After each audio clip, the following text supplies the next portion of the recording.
आज रविवारी करवीर निवासिनी अंबाबाई महालक्ष्मी मंदिरातील किरणोत्सव मावळत्या सूर्याने किरणे 5:47 मूर्तीच्या खांद्यापर्यंत पोहोचली व देवीच्या कानापासून हळूहळू लुप्त झाली आणि त्यानंतर देवीची आरती करण्यात आली. कोल्हापूरचा इतिहास धर्माशी जोडलेला आहे, त्यामुळे ही जागा धर्माच्या दृष्टीने खूप महत्त्वाची मानली जाते. या मंदिरातील सर्वात खास गोष्ट म्हणजे या जागेवर देवी महालक्ष्मीची आराधना सूर्य किरणे करतात. प्राचीन काळात चालुक्य शासन कर्मदेवाने 7व्या शतकात या महालक्ष्मी मंदिराची निर्मिती केली असे म्हटले जाते. यानंतर शिलाहार यादवने 9व्या शतकात या मंदिराला विकसित केले. मंदिराच्या मुख्य गर्भगृहात देवी महालक्ष्मीची 40 किलोची प्रतिमा आहे, ज्या प्रतिमेची लांबी 4 फूट आहे. हे मंदिर 27,000 वर्गफुटाचा पसरलेला आहे. याची उंची 35 ते 45 फूट आहे. असे मानले जाते की येथील लक्ष्मीची प्रतिमा 7,000 वर्ष प्राचीन आहे.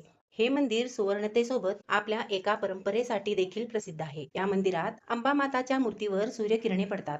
करवीर निवासिनी अंबाबाई महालक्ष्मी मंदिराच्या किरणोत्सवाच्या दुसऱ्या दिवशी मावळत्या सूर्याची सोनेरी किरणे मूर्तीच्या किरीटापर्यंत पोहोचली आणि किरणोत्सव पूर्ण झाला. धन्यवाद.